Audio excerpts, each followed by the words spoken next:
Hello everyone, welcome back to my channel. तो कैसे हैं आप सब लोग। आशा करती हूँ आप सब लोग स्वस्थ और मस्त होंगे। गाइज, आज की वीडियो में मैं आप लोगों के साथ शेयर करने जा रही हूँ फुल लेग वैक्सिंग करने का सही तरीका क्या है, वैक्स के क्या बेनिफिट हैं, वैक्स करते समय आपने किन किन बातों का ध्यान रखना है। फुल प्रोसीजर मैं आप लोगों के साथ शेयर करूँगी। गाइज, अब समर सीज़न स्टार्ट होने वाला है, तो ऐसे में वैक्स करते समय आपने किन किन बातों का ध्यान रखना है। काफ़ी सारे टिप्स एंड ट्रिक्स आज मैं आप लोगों के साथ शेयर करूंगी, तो बने रहें वीडियो पर। तो देखिए कितनी हैवी ग्रोथ है मेरी क्लाइंट की। ये जो मैम है, इन्होंने इससे पहले ना तो कभी लेग वैक्सिंग करवाई है, ना ही हैंड वैक्सिंग करवाई है।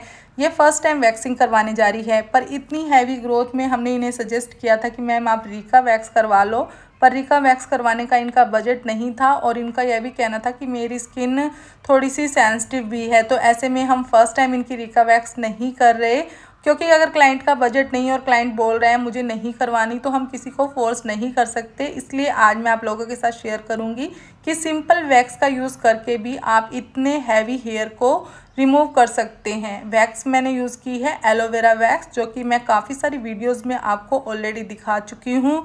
और देखिए ग्रोथ कितनी ज़्यादा है। और अगर कोई फर्स्ट टाइम वैक्स करवाता है तो उसे थोड़ा रहता है कि पेन होगा, और ये मैम भी बोल रहे थे थोड़ा आराम से करना, तो इसलिए इनकी वैक्स मैंने ही करवाई है की है, किसी भी स्टूडेंट से कोई भी काम नहीं करवाया। सबसे पहले हम टैल्कम पाउडर लगाएंगे। टैल्कम पाउडर लगाने से क्या होता है, क्लाइंट की स्किन में जो भी मॉइस्चर होता है वो कंट्रोल में आ जाता है, स्किन ड्राई हो जाती है। फिर उसके बाद वैक्स की एप्लीकेशन करनी है। गाइस, वैक्स की एप्लीकेशन करते समय आपने ध्यान देना है कि आपके वैक्स का टेम्परेचर नॉर्मल हो। सबसे बड़ी बात वैक्स करते समय ध्यान देने योग्य यही है कि वैक्स आपकी ज़्यादा गर्म नहीं होनी चाहिए। बाकी चीज़ें चल जाती हैं, अगर क्लाइंट को वैक्स गर्म लगेगी तो आपको भी प्रॉब्लम होगी और क्लाइंट को तो होगी ही।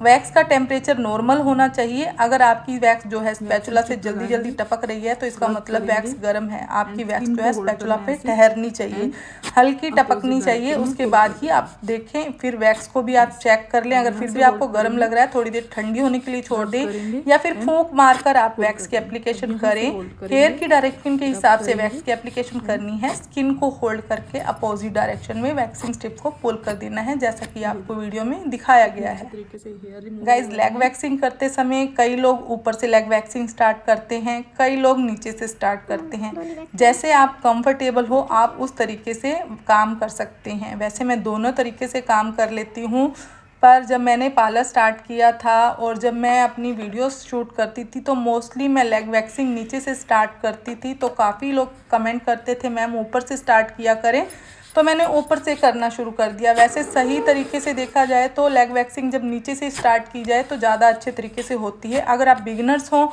तो आप नीचे से ही शुरू करें। अगर आप प्रोफेशनली वर्क कर रहे हो, आपको प्रॉपर तरीके से काम करना आता है, तो आप किसी भी तरीके से काम कर सकते हैं। पर वैक्स की एप्लीकेशन करते समय आपने ध्यान देना है कि ऐसा नहीं करना कभी कहीं वैक्स लगा दे कभी कहीं वैक्स लगा दे। आपने प्रॉपर बॉक्स टाइप में वैक्स की एप्लीकेशन करनी है, ताकि जहां आप वैक्स कर दे वह एरिया पूरे तरीके से कवर हो जाए, आपको दोबारा वहां वैक्स की री एप्लीकेशन ना करनी पड़े।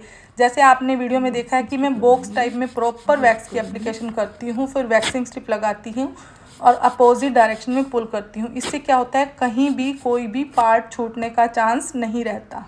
गाइस, वैक्स करते समय आपने छोटी छोटी बातों का ध्यान रखा तो आपको समर सीज़न में वैक्स करने में कोई प्रॉब्लम नहीं होगी। कई बार मेरे चैनल पर कमेंट आता है कि मैम समर सीज़न में वैक्स मैसी हो जाती है, फैल जाती है।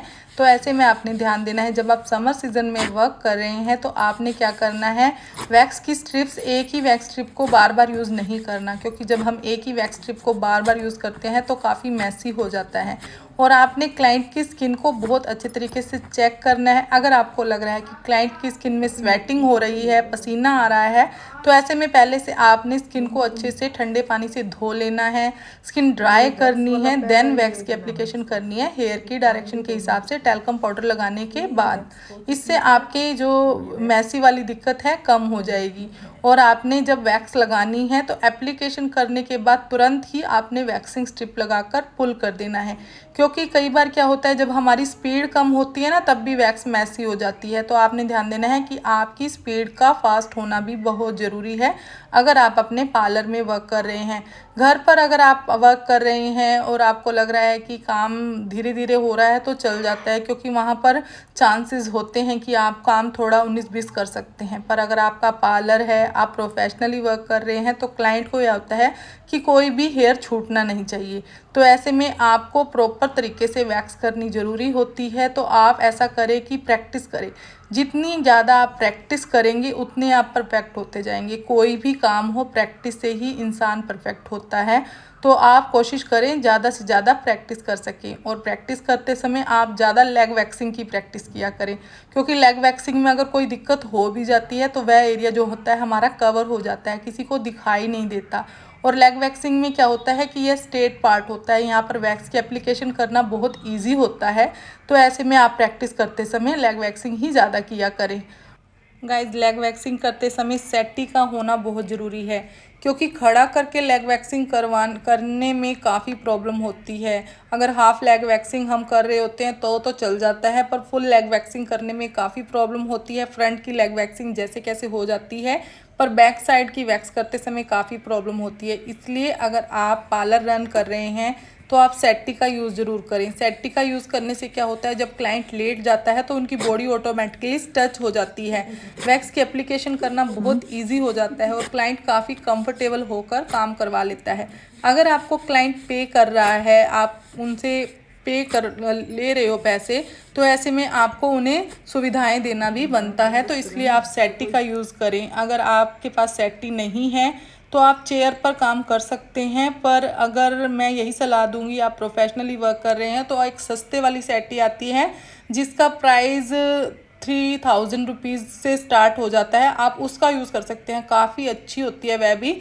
और मैंने तो अपने पार्लर में जो सेटी ला रखी है जिसका प्राइस है 12,000 रुपीज़, क्योंकि मैं भी जब पहले बिना सेटी के काम करती थी ना तो काफ़ी दिक्कत होती थी, और फुल लेग वैक्सिंग करते समय काफ़ी प्रॉब्लम होती थी। टमी की वैक्सिंग, कमर की वैक्सिंग करने के लिए काफ़ी ज़्यादा दिक्कतों का सामना करना पड़ता है। अगर हम अपने घर पर कोई बेड वगैरह भी यूज़ करते हैं तो वह जो बेड है मैसी हो जाता है, वहाँ पर वैक्स वगैरह लग जाती है। तो ऐसे में आप एक सेटी ले आएँ, सेटी से ईजिली काम हो जाता है, क्लाइंट भी खुश रहता है कि हाँ मेरा काम बहुत अच्छे तरीके से हो गया। क्लाइंट अनकंफर्टेबल नहीं होता, स्किन पील होने के चांसेस नहीं रहते, क्योंकि जब हम खड़े होकर वैक्स करवाते हैं ना तो हमारी स्किन भी थोड़ी लूज़ हो जाती है, और खड़ा होने में क्लाइंट भी काफ़ी दिक्कत आता है। और अगर हम काफ़ी लंबे टाइम से काम कर रहे हैं और काफ़ी पुराने हो चुके हैं तो बार बार हमें झुक झुक कर वैक्स की एप्लीकेशन करनी पड़ती है, तो ऐसे में हमें बैक वगैरह की भी दिक्कत हो सकती है। तो इसलिए आप सेटी का यूज़ करें, काफ़ी सेफ रहता है। पर अगर आप यंग हैं, आपका बजट नहीं है, आप नहीं परचेज़ कर सकते, तो कोई ना, आप काम करते रहें, धीरे धीरे जब आपका बजट हो जाएगा तो आप एक अच्छी सेटी परचेज़ कर लेना, ताकि आपको काम करने में कोई दिक्कत ना हो और क्लाइंट भी आपका अच्छे से सेटिस्फाई होके जाए। गाइस, वैक्स करने का सही तरीका तो मैंने आपको बता दिया है। अब मैं आपके साथ शेयर करने जा रही हूँ कि वैक्स के क्या बेनिफिट हैं। वैक्स से क्या होता है, हमारी स्किन के अनवांटेड हेयर तो रिमूव होते ही हैं, स्किन की टैनिंग जो होती है बहुत अच्छे तरीके से रिमूव होती है, स्किन के डेड सेल्स काफ़ी अच्छे तरीके से रिमूव हो जाते हैं। और गाइज, अगर आपकी इतनी हैवी ग्रोथ है और आप चाहते हैं कि आपकी हेयर ग्रोथ रिड्यूस हो जाए, धीरे धीरे कम हो जाए, तो ऐसे में आप रीका वैक्स यूज़ करवाएं। रीका वैक्स को यूज़ करवाने से स्किन के अनवांटेड हेयर जो होते हैं रिमूव होते हैं, पर अंडर रूट तक रिमूव हो जाते हैं। सिंपल वैक्स का यूज़ करने से हेयर ग्रोथ निकल जाती है, पर ऊपर से ही बाल टूट कर निकलता है, अंडर रूट तक हेयर रिमूव नहीं होता।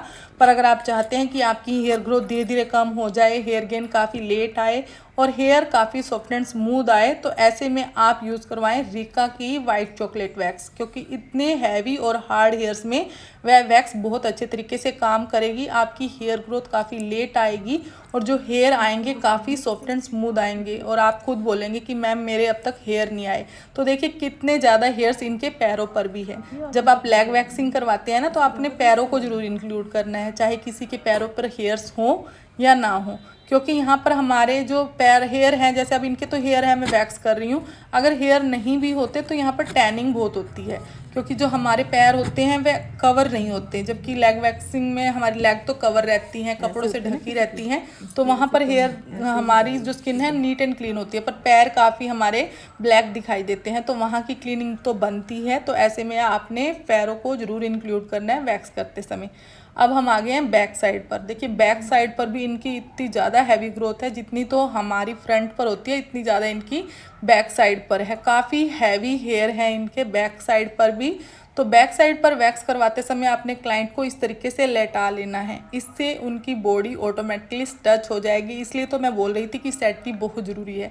अगर अब यही पोजीशन हम खड़ा करके वैक्स करते तो क्लाइंट को एप्लीकेशन करने के लिए मैंने स्टील का स्पैचुला यूज़ किया है, आप वुडन का स्पैचुला भी यूज़ कर सकते हैं। गाइज आप इस बात का ध्यान दें, जब आप इतनी हैवी ग्रोथ पर वैक्स कर रहे हैं, आपकी वैक्स अच्छी है, तो ऐसे में आपकी वैक्सिंग स्ट्रिप्स अच्छी होनी बहुत ज़रूरी है। क्योंकि जब हम इतनी हैवी ग्रोथ में वैक्स करते हैं ना, तो कई बार हम हल्की वाली वैक्सिंग स्ट्रिप यूज़ करते हैं तो वह बीच में ही फट जाती हैं। तो आपने ऐसा काम बिल्कुल नहीं करना, हमेशा अच्छी कंपनी की ही वैक्सिंग स्ट्रिप परचेज़ करनी है। आपकी वैक्सिंग स्ट्रिप अच्छी खासी मोटी होनी चाहिए, बीच में फटनी नहीं चाहिए। अब मैंने एक साथ वैक्स की एप्लीकेशन कर ली है और मेरी क्लाइंट की स्किन जो है अच्छी खासी टाइट है, फिर भी मैं स्किन को होल्ड करते हुए अपोजिट डायरेक्शन में वैक्सिंग स्ट्रिप को पुल करती जा रही हूँ। देखिए कितने अच्छे तरीके से मेरे क्लाइंट की दोनों साइड लेग वैक्सिंग का प्रोसीजर ऑलमोस्ट कंप्लीट होने वाला है।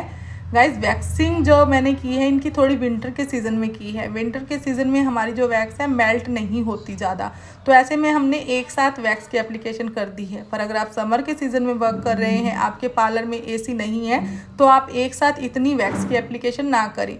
और वैक्सिंग स्ट्रिप जो है ना, आपने जिस साइड होल नहीं होते उस साइड से लगानी है, क्योंकि होल वाली साइड से जब लगाते हैं ना तो प्रॉपर तरीके से हेयर नहीं निकल पाते। एकदम एक झटके से वैक्सिंग स्ट्रिप को पुल करना है, आपकी जो पट्टी है बीच में अटकनी नहीं चाहिए। तो बातें करते करते मेरे क्लाइंट की लेग वैक्सिंग का प्रोसीजर कंप्लीट हो चुका है। अब मैं यूज़ कर रही हूँ वेट टिश्यू पेपर का। स्किन में जितनी भी एक्स्ट्रा वैक्स लगी हुई है आपने उसे रिमूव करने के लिए वेट टिश्यू पेपर का यूज़ करना है। अगर आपके पास वेट टिश्यू पेपर नहीं, यानी टिश्यू पेपर नहीं यूज़ कर सकते, तो आप टॉवल का यूज़ कर सकते हैं। टॉवल गीला करके आप अच्छे से क्लाइंट की स्किन को नीट एंड क्लीन कर दें। गाइस कई बार कोई फर्स्ट टाइम वैक्सिंग करवाता है तो उसे वैक्स करवाने के बाद छोटे छोटे दाने हो जाते हैं, रैशेज हो जाते हैं। तो ऐसे में इन सब दिक्कतों से बचने के लिए आपने यूज़ करना है आफ्टर वैक्सिंग लोशन का, ताकि क्लाइंट की स्किन में बाद में कोई भी दिक्कत ना हो। हल्के हाथ से आपने इसकी मसाज दे देनी है ताकि क्लाइंट की स्किन में बहुत अच्छे तरीके से ये वर्क कर सके। और गाइज़ अगर आप मेरे चैनल पर फर्स्ट टाइम विजिट कर रहे हैं तो पार्लर में जो भी काम होता है जैसे ब्लीच, फेशियल, वैक्सिंग, सभी टॉपिक से रिलेटेड मैंने अपने चैनल पर वीडियोस अपलोड कर रखी हैं। और गाइज़ अगर आपको मेरे चैनल की video useful, interesting and knowledgeful लग रही हो तो वीडियो को प्लीज़ लाइक किया करें, शेयर करें, साथ में चैनल को सब्सक्राइब भी कर दें एंड बेल आइकन को ज़रूर प्रेस करें ताकि आने वाली लेटेस्ट वीडियो की नोटिफिकेशन आपको टाइम टू टाइम मिलती रहे। तो चलिए मिलते हैं आपसे किसी नेक्स्ट वीडियो में। Okay, take care, bye bye.